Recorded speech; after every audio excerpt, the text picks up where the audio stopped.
Ada pelanggaran-pelanggaran HAM, misalnya kayak gitu. Mungkin itu yang baru kita anggap, oh ini nih rasis kayak gitu. Padahal kita mah rasis itu ya sejak lahir gitu ya.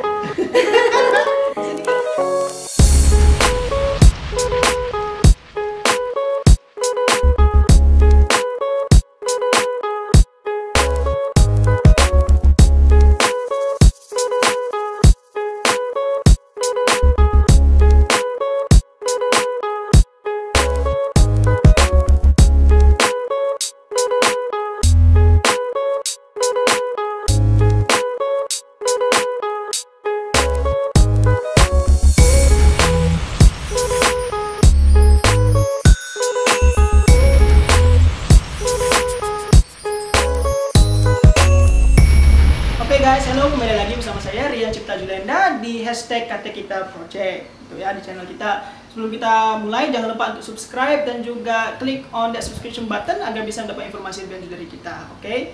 Nah, kembali lagi kalau di hashtag Kata Kita ini kita membahas sesuatu itu secara logis, secara prima juga, dan juga sesuai dengan fakta yang di lapangan gitu. Dan maksud kita membuat ini adalah agar kalian bisa berpikir secara luas dan juga secara terbuka mengenai topik dan juga fenomena yang terjadi di masyarakat kita, entah itu internasional atau secara lokal di Indonesia gitu. Nah, sekarang kita kembali ke acara kita, dan hari ini kita ada satu orang yang cantik sekali hari ini ya. Alhamdulillah. Kita hari ini ada salah satu akademisi berasal dari Pontianak. Mungkin bisa diperkenalkan dirinya? Hai, nama saya Eli Susanti. Biasanya saya dipanggil Mem Eli atau Mem Susan gitu ya. Yeah. So Rian manggilnya Mem Eli. Mem Eli. Iya. Karena kebetulan Mem Eli ini adalah mantan dosen saya dulu. Ya, jadi beliau juga ini, kenapa kita include beliau ke sini, karena cara beliau untuk memandang sesuatu secara terbuka gitu loh, secara open minded juga gitu. Nah, Mem, jadi hari ini tuh kita mau membahas sesuatu yang lagi panas, lagi hot gitu ya. Jadi untuk tagline kita hari ini itu adalah hashtag George Floyd Black Lives Matter dan juga hashtag rasisme di Indonesia gitu. Nah, ini pembahasan rasisme ini kan lagi panas-panasnya nih, right? Nah, jadi pertama kita bahas dulu sih, siapa sih George Floyd ini gitu kan? George Floyd ini dan juga apa sih itu Black Lives Matter itu? Pertama itu kita bahas dulu, George Floyd itu adalah mungkin korban dari police brutality. Yang belakang ini kalau misalnya kalian cari-cari di internet itu, George Floyd itu sangat-sangatlah viral ya, karena ada videonya itu di mana dia itu mungkin bisa dikatakan disiksa ketika terjadi penangkapan atas dirinya. Itu sangat grafik videonya, itu sangat berbahaya juga gitu kan. Bukan berbahaya sih, tapi lebih sensitif sih. Kalau kalian lihat itu memang kalian nggak akan apa ya, itu merasa polisi itu ada kemanusiaan atau enggak sih, seperti itu gitu kan. Dan juga setelah kematian dari George Floyd itu sendiri, lalulah hashtag Black Lives Matter ini naik, dan sampai sekarang kalau kalian lihat di ya di internet, di YouTube dan di sosial media lainnya itu, Amerika itu lagi panas-panasnya gitu. Sampai Gedung Putih aja mati lampu. Ya, Gedung Putih aja sampai mati lampu, sampai presidennya lari ke bunker. Bayangkan, perang dunia nggak ada tapi dia lari ke bunker. Hebat ya.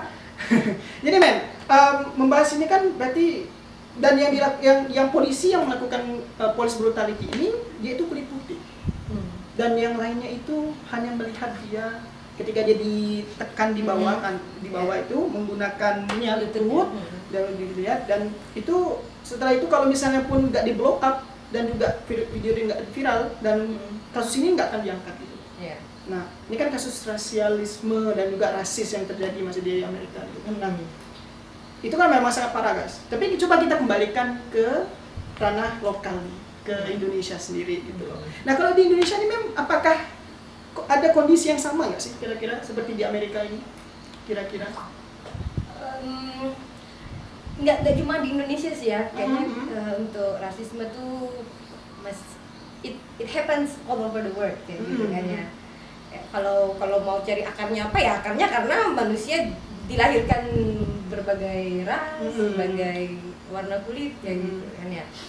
So untuk di Indonesia sendiri tuh, well, seperti semboyan kita, Bhinneka Tunggal Ika, yang secara gamblang sekali sebenarnya menyatakan kalau kita bineka gitu kan ya, beraneka ya, yang pastinya kita terdiri dari berbagai macam ras. Dan apa ya, dampak dari memiliki berbagai macam ras itu kan perbedaan itu bisa menimbulkan percikan lah gitu. Ya, ketika perbedaan itu mungkin tidak sejalan gitu atau bertentangan kayak gitu kan ya. Nah, yang lebih yang membuat jadinya ada istilah diskriminasi atau racism itu kan ketika ras satu atau etnik satu itu menjadi majority dari atas ras lain kayak gitu ya. Dan kalau di Indonesia sendiri pasti banyak kayak gitu ya. Maybe we can mention yang dekat sama kita gitu di Pontianak gitu ya, misalnya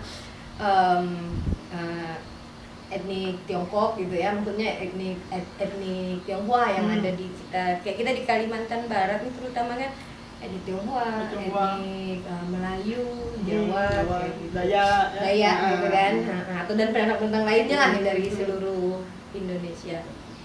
Terus apakah itu terjadi? Ya terjadi, cuma seberapa besar derajat keparahannya lah kayak gitu ya. Iya, jadi kalau misalnya dari hal yang paling sederhana misalnya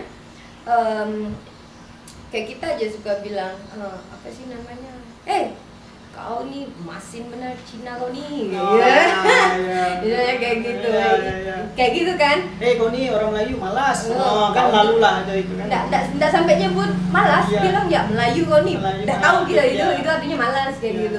Cina kau nih, udah tahu kita itu artinya pelit kayak gitu. Berhubungan dengan itu kan jadi kayak mirip, misalnya gini, kalau di Amerika itu kan orang kulit putih atau orang yang non kulit hitam itu kan ketika dia bilang orang kulit hitam itu nigger, itu tuh udah kayak menjatuhkan derajat sekali gitu kan. Nah, itu kan yang tadi yang bilang agak sedikit mirip-mirip lah ya. Iya.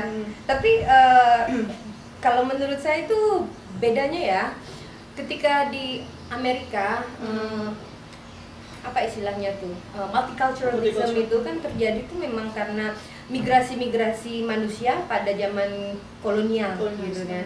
Ketika Inggris juga menjajah Afrika dan mereka memerlukan manpower untuk menjadi slave gitu pada saat itu kan, di Amerika, maka diangkut dari cara ngambil orangnya itu sebagai slave itu juga sampai proses membawa orang-orang ini dan sampai dia mati lah istilahnya, kasarnya selama dia jadi budak itu memang nggak manusiawi lah kasarnya kayak gitu. Dan bedanya tadi dengan yang di Indonesia, multiculturalism di Indonesia ini kan terjadinya apa sih, innate istilahnya kayak gitu. Ketika dari siapa namanya dulu tuh yang menyatakan yang menyatakan Sumpah Palapa, mempersatukan Nusantara kayak gitu. Dan Nusantara itu sendiri kan memang udah terdiri dari yang di Kalimantan ya orang Dayak, orang apa kayak gitu kan, orang di luar migrasi manusia dari luar Nusantara ya. Itu juga memang tadi saya bilang udah apa namanya, multicultural by like innate multicultural gitu ya. Belibet. Iya. Dan untuk di let's say Amerika ya kita ngomong. Untuk di Amerika sendiri bahkan kulit putih yang menjadi orang mayoritas di sana pun imigran gitu. Iya, orang yang pendatang gitu. Iya. Dan kalau di kita kan, kalau seandainya ada yang disebut majority di satu daerah, misalnya nih di Kalimantan major yang jadi etnis minoritasnya orang Dayak misalnya, orang lokal kayak gitu kan. Maksudnya artinya tidak membenarkan sih, walaupun dia orang lokal belum tidak semestinya dia mendiskriminasi yang tidak lokal tadi. Tapi yang mau saya tekankan adalah tadi itu proses multiculturalnya tadi itu ya. Terus kalau kayak di Amerika kan like everyone yang tinggal di Amerika dan menjadi American itu American kayak gitu. It's a melting pot kayak gitu. Saya ingat saya dulu pas kuliah S1 gitu ada mata kuliah American Study kan.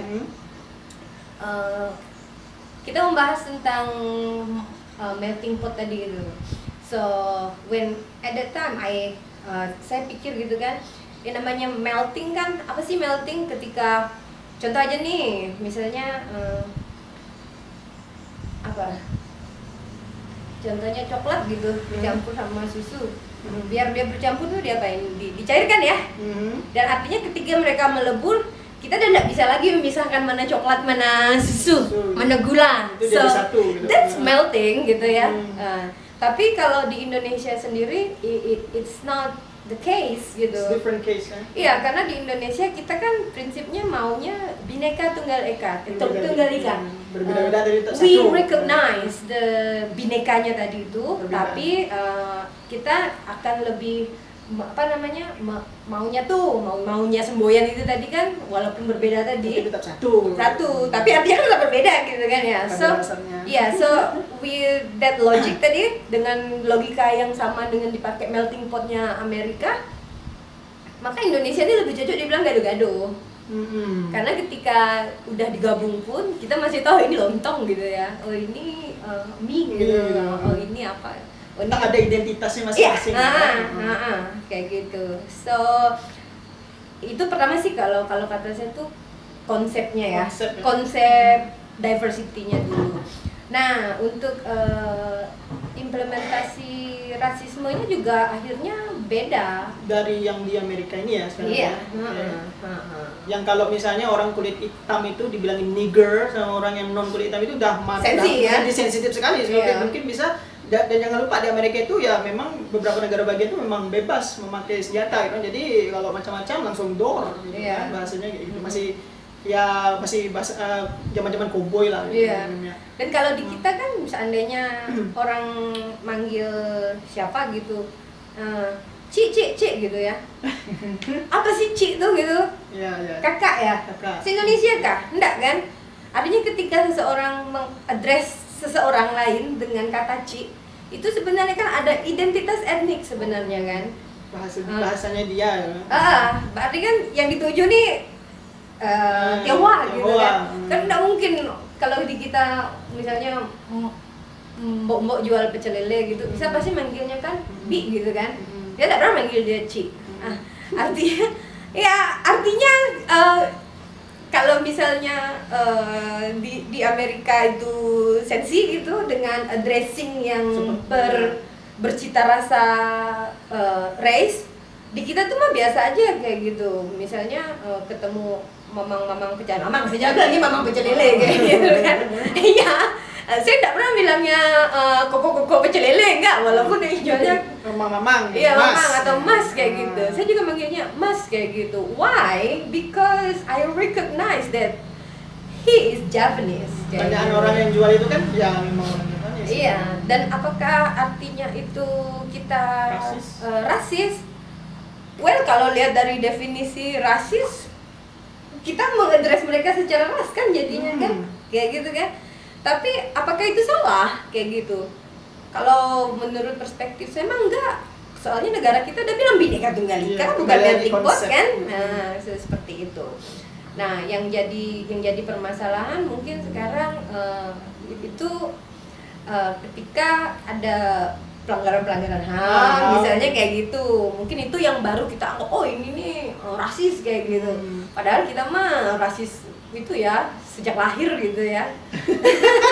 Bisa dikatakan mungkin bisa dikatakan gitu ya. Soalnya waktu saya kecil juga tuh kan ada teman saya yang Cina kan ya, saya panggil bapaknya itu ya ini apa cek gitu kan, atau misalnya ibunya itu apa sih bahasa itu Cina itu ya, kalau ibunya itu ya aduh Jiji, kalau itu bisa juga Jiji. Iya, kayak gitulah kan. Jadi saya kan seharusnya karena saya bukan orang Tionghoa gitu kan, seharusnya saya nggak boleh manggil itu. Kalau misalnya konteksnya gitu Indonesia itu kayak Amerika kan. Tapi kalau karena again berdasarkan apa yang Mem Eli bilang tadi itu ya Bhinneka Tunggal Ika lagi gitu. Iya, gado-gado tadi. Kan kita nggak bisa bilang lontong itu oh ini apa ini, misalnya mau gado-gado gitu ya, ini apa nih, ya kita bilang lontong lah ya, walaupun udah dalam piring gado-gado gitu ya, tetap kita bilang dia lontong gitu. Jadi kembali lagi gitu. Nah ini juga nih apa berhubungan setelah itu juga gitu kan, jadi ada mau kita hubungkan juga. Jadi gini, sekarang Black Lives Matter itu, karena udah ada hashtag Black Lives Matter itu, lalulah istilahnya beberapa pejuang HAM lah mungkin bisa dikatakan, dan juga beberapa mahasiswa yang berasal dari Papua itu mulai menaikkan isu tersebut gitu.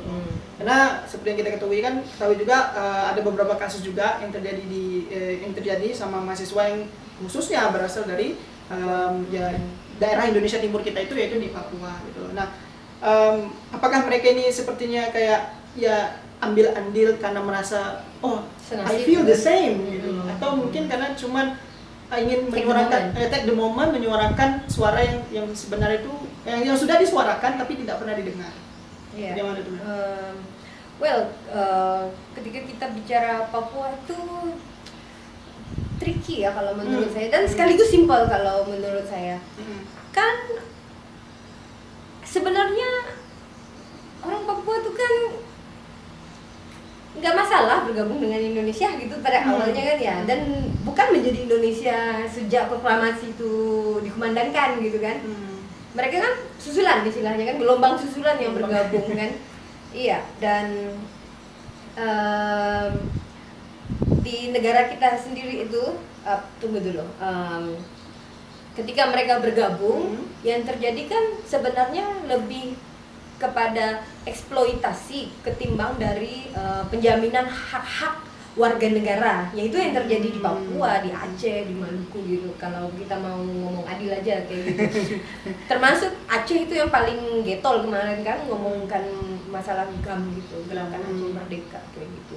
Sebenarnya kalau pada dasarnya ya, jangankan negara yang kalau saya boleh bilang, mungkin nggak terlalu tepat bilangnya mereka tuh anak angkat lah istilahnya gitu kan, karena bukan iya kan, mereka kan ketika proklamasi kan mereka nyusul jadi kita. Kalau ada anak yang nyusul lahirnya gitu, atau mungkin nggak bisa anak angkat, mungkin agak kasar anak bungsu misalnya kayak gitu kan ya, anak-anak yang belakangan datang. Kalau seandainya hak-hak merekanya terjamin kayak gitu, setara apa, kayaknya nggak ada deh yang bakalan heboh-heboh minta GAM atau membuat GAM atau apa operasi Papua Merdeka UPM ya? Iya, UPM. Iya, kayaknya nggak deh. Toh juga mereka udah masuk. Dan ketika mereka menyuarakan kemerdekaan, yang sayangnya tanggapannya itu malahan oppression gitu ya. Makin ditekan, makin ditekan. Padahal kan sebenarnya kalau negara memang menjamin hak mereka sebagai warga negara kan, nomor satu ditanya dulu mungkin ya, ngapa kok protes kayak gitu. Secara diplomasi gitu. Iya, kalau bahasa Melayunya kayak gitulah, kok ngapa benar kayak gitu kan. Nanti kan dia bilang, pasti kan dia bapak nih bilang gitu, tuh kakak aku di Jawa tuh bagus jalannya kayak gitu kan. Di Kalimantan tuh, ini aku nih jangankan nak jalan, listrik tak berani masuk kayak gitu misalnya kan. Tanah mahal, bensin mahal.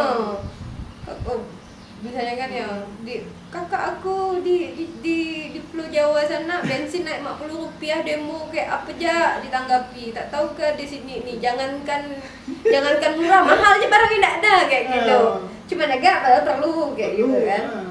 Iya, kalau misalnya dari itu didengar dari awal kan, dan dipenuhi lah, artinya dipenuhi dalam artian diusahakan, bukan artinya yang kan mereka juga tahu, mereka juga saya rasa orang-orang di daerah yang jauh jangkauannya dari pusat, mereka juga nyadar kok kalau menurut saya, kalau mereka jauh. Jadi kalau misalnya as long as walaupun takes time, tapi yang masuk akal lah ya kayak gitu, dan masuk gitu, maksudnya difasilitasi, saya rasa nggak kembali ke apa sih, kesetaraan di mana. Kalau kita nih mungkin permasalahan gini, equality in terms of dalam hal apa sih namanya, fasilitas dan juga hak-hak yang juga mungkin di Jawa itu ada, mungkin yang di tempat lain juga ada. Tapi kan itu memang permasalahan kita juga kan yang dihadapi negara, yang penting ada gap antara satu daerah dengan lain dalam hal kemajuan dan development dan lain-lain. Nah, karena tadi itu yang udah disebut sama Mary, mungkin permasalahan itu sederhana sebenarnya gitu kan. Ya walaupun jawaban atas itu nggak sederhana kayak gitu kan, kembali lagi gitu kan, tapi ya itu karena istilahnya merasa tidak adil gitu. Apakah ini bentuk diskriminasi diskriminasi. Yang kayak gitu. Oh iya kan katanya setiap warga negara Indonesia apa nggak salah misalnya fakir miskin anak lantar kayak gitu ya di tanggung negara misalnya kayak gitu. Fakir miskin yang mana nih, anak lantar yang mana nih kayak gitu. Atau misalnya apa sih namanya hak-hak dan kewajiban tuh setara, berarti ya ketika kewajiban setara kan berarti hak juga setara kayak gitu. Tadi pertanyaannya apa tadi? Apa itu diskriminasi dengan yang apa sih pembedaan ini? Iya, discriminate itu kan pada dasarnya kan pembeda, membedakan ya. Antara itu satu dengan yang lain. atas dasar ras misalnya, geografis kayak gitu apa. Asasinya. Iya, ketika itu berbeda dan signifikan dan merugikan itu makanya kita bilang diskriminasi gitu kan. Pada dasarnya kan memang discriminate itu kan beda gitu kan. Jadi membedakan. Jadi apa istilahnya itu ini karena ada pembedaan itulah kan, jadi itu masukannya masih ke diskriminasi ini sendiri itu. Ada beberapa orang juga itu pakai hashtag Black Lives Matter itu telos bahasanya itu apa sih agak salah kaprah gitu tentang Black Lives Matter ini. Lalu dia menganggapnya itu kayak hal ini nih seperti bukan isu besar gitu, tapi kayak sekedar ejekan, olokan gitu. Nah, melihat dari situ aja kan kita udah bisa ngeliat oh ternyata beberapa dari orang Indonesia, bukan semuanya, beberapa orang Indonesia itu ternyata masih agak kurang aware atau literate dengan permasalahan seperti ini. Ya, first of all kita nggak bisa expect semua orang aware dan semua orang literate atas apa yang dia lakukan ya, apalagi zaman sekarang like the freedom of social media kayak gitu kan. Apa-apa yang bisa dimasukkan di situ istilahnya kan ya, yang dari aib keluarga dia seorang kayak dimasukkan istilah. Cuman dia lah lagi enak paham kan segala hashtag yang isunya ternyata besar misalnya kayak gitu. So well kalau saya bilang tak usah dipikir salah pula gitu kan ya. Artinya mungkin dari sinilah kita bikin, bukan kita bikin sih apa namanya, di sinilah mungkin sumbangsih kita gitu untuk ngajak, untuk awareness yang kayak gitu ya. Dan well baik lagi yang kayak Drian bilang tadi tuh sebenarnya masalahnya tuh karena literasi digital kita itu sendiri dan iya itu kan permasalahan baru juga kayak gitu. Belum juga masalah apa sih namanya kesadaran akan rasisme itu selesai, tambah lagi ini kan cuma bukan cuma ini penumpukan masalah lah istilahnya kayak gitu. Apa yang saya jadi kembali jadi permasalahannya sebenarnya itu lebih ke arah yang tadi Mem bilang itu mungkin salah satu permasalahannya ini kenapa kita bisa seperti ini mungkin karena ya literasi kita digital literasi kita itu kurang gitu kan. Dimana sebenarnya untuk belajar tentang apa sih rasisme itu, rasialisme itu kan itu sebenarnya untuk zaman sekarang itu udah free loh, knowledge itu di mana-mana itu kalian bisa ketemu. Kalau nggak sempat ke toko ke library atau misalnya beli bukunya itu internet sudah ada provide. Ya tadi agak kita balik sedikit gitu ya yang soal Papua tadi itu kan. Jadi kalau seandainya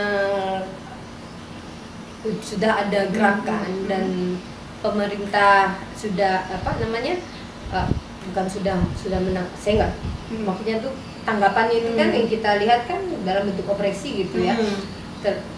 Kalau menurut saya pribadi gitu kan di undang-undang kita tuh udah gamblang sekali. Kemerdekaan itu loh hak segala bangsa. Papua kan bangsa. Kalau memang itu preambulnya apa pembukaan kita kayak gitu kan, udah nggak usah takut lah sama referendum. As long as you have done your best, kalau kamu merasa you have done your best, ya kasih itu referendum. Kalau di kita kan orang udah par-par mau merdeka ngasih referendum aja nggak berani. Kenapa nggak berani? Karena udah tahu kalah. Iya. Udah kalah. Iya, jadi nggak berani. Kalau misalnya fair-fairan kan referendum aja kayak gitu. Jadi it's all about apa sih? Mungkin dikasih aja pilihannya gitu kan. Mungkin orang-orang Papua kan juga misalnya kayak apa ya? Kembali lagi kayak ini kayak apa istilahnya Mem itu kayak anak gitu. Anak ini kan kadang kalau merasa dia tuh diskriminasi dalam artinya sini itu dibedaan antara abang dan kakaknya gitu kan. Dia kan lalu ngambek. ngambek, misalnya ngambek lalu dia kayak ngegap atau misalnya buat ya kalau bahasa ngegapnya itu mereka itu kan lo buat ini apa namanya front untuk kemerdekaan dan lain-lainnya gitu. Tapi kan kalau kita datang bicara as a civilized person gitu kan, mungkin ada solusi yang baik gitu. Dan tadi kata bilang dengan contoh yang jelas itu kan ya kasih pilihan. Iya. Oke, kalau mereka ini dia, tapi pikir-pikir dulu. Iya. Pikir dulu bro, pikir dulu Pak, gitu kan. Kalau kita bahas itu banyak guys. Kalau kalian tuh mau membuka mata, misalnya mau melihat seperti ini, permasalahan tuh kalian tuh kalau untuk masalah yang seperti ini itu tidak bisa dilihat sebelah mata. Maksudnya sebelah mata itu sebelah perspektif aja gitu. Tapi lihat juga di perspektif lain. Nah, Pak. Jadi mungkin kembali lagi, mungkin permasalahan itu tadi mungkin karena kita sedikit ignorant gitu dengan permasalahan itu. Mungkin apakah ada yang lain lagi gitu yang membuat kita tuh mungkin jadi apa ya? Terkadang kita ingin intoleran gitu loh atau gimana? Ya sih kalau menurut saya sih sebenarnya masalah diskriminasi ini kan lebih bersuara nyaring ketika kita menjadi korbannya gitu ya. Korban. Tapi kalau ketika kita pada posisi mendapat privilege senang-senang aja gitu. Iya. Oke. Jarang loh, maksudnya walaupun ada itu jarang kali orang yang dapat privilege itu menyuarakan yang minority lah, minoritas gitu. Padahal ya dia punya space dan punya power. Iya. Dan ini despite istilahnya dari di sisi mayoritas ini mungkin mereka merasa ini benar gitu loh, karena ya ini menguntungkan kaum saya gitu. Tapi kan in the other side, ingat Indonesia kan bukan cuman tempatnya bukan tempatnya suku-suku tertentu dan bukan juga agama tertentu. Ini kan juga milik kita bersama gitu kan. Nah, konsep kita bernegara itu sendiri itu apa tadi kan, kembali lagi Bhinneka Tunggal Ika. Memang kita mengakui kita berbeda, cuman kita bisa tetap jadi satu gitu loh. Walaupun istilahnya kalau kita sandingkan lagi yang di kasus Amerika sama sekarang ini ya agak mirip-mirip, tapi konotasinya berbeda. It's not really apple to apple. It's not really apple to apple. Ya, betul. Dan itu nggak bisa kita sandingkan satu sama lain gitu. Jadi ada mungkin sama-sama di satu sisi, cuma mungkin nggak juga terlalu banyak. Nah, Nah, jadi mungkin untuk terakhirnya itu, solusi diplomatis dalam menghadapi ini gimana sih? That's hard question gitu ya. Iya, kalau diplomatis. Well, honestly speaking saya nggak punya knowledge gitu ya untuk berbicara di ranah yang seformal itulah kayak gitu. Tapi sebagai manusia gitu ya, yang hidup di bumi manusia ini katanya dia. Ya sebenarnya dari kita aja lah kayak gitu. Dari kitanya aja. Artinya kalau misalnya kalau setiap dari kita itu nggak rasis kan, akhirnya kan nggak ada yang rasis gitu.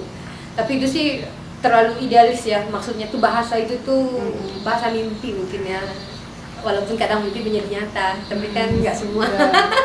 Maybe one day gitu kan. Iya.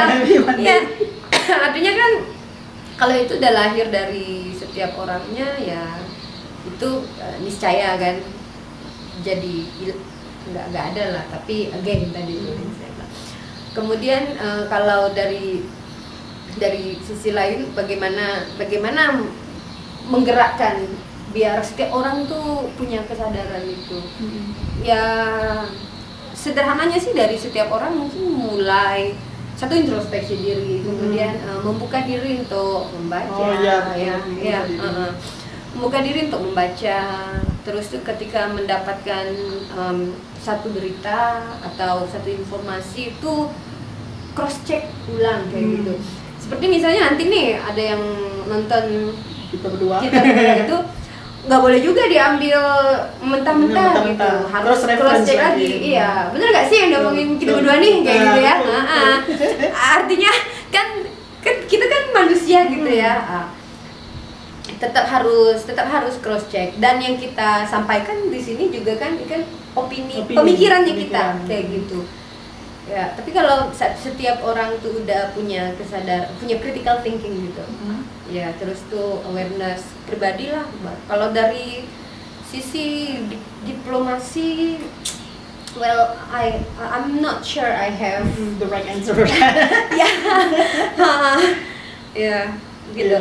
Memang jadi pada akhirnya kan kembali lagi kita melihat manusia itu sebagai manusia. Gitu. Jadi kalau kita lepaskan etnisnya, kita lepaskan agamanya, kita lepaskan dia asal dari mana, kita melihat itu sebagai human gitu, sebagai suatu individu, sebagai manusia yang istilahnya satu spesies lah dengan kita berdua ini ya, homo sapien gitu ya. Jadi istilahnya itu kita sama-sama aja lah gitu ya. Kenapa kulit kita berbeda ya? Sekali lagi kita tinggalnya di geografi yang berbeda, makanya alam pun menciptakan kulitnya agak hitam dan lain-lainnya gitu ya. Dan masalah agama itu kan ya kembali lagi itu kan kembali ke tempat dia berasal dan lain-lainnya gitu. Dan norma-norma yang terjadi kan ya karena memang itulah tempat dia tinggal, ya itulah kejadian di situ gitu.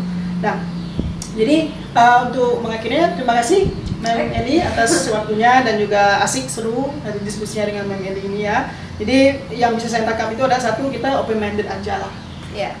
Dan melihat manusia itu ya sebagai manusia. Karena kita kita kan tinggal sama-sama di bumi manusia. Ya. Gitu kan. Nah, jadi oke guys, itu aja dari kita berdua. Terima kasih ya Mem Eli ya, dan sampai jumpa di KT Kita Project di episode selanjutnya. Bye bye.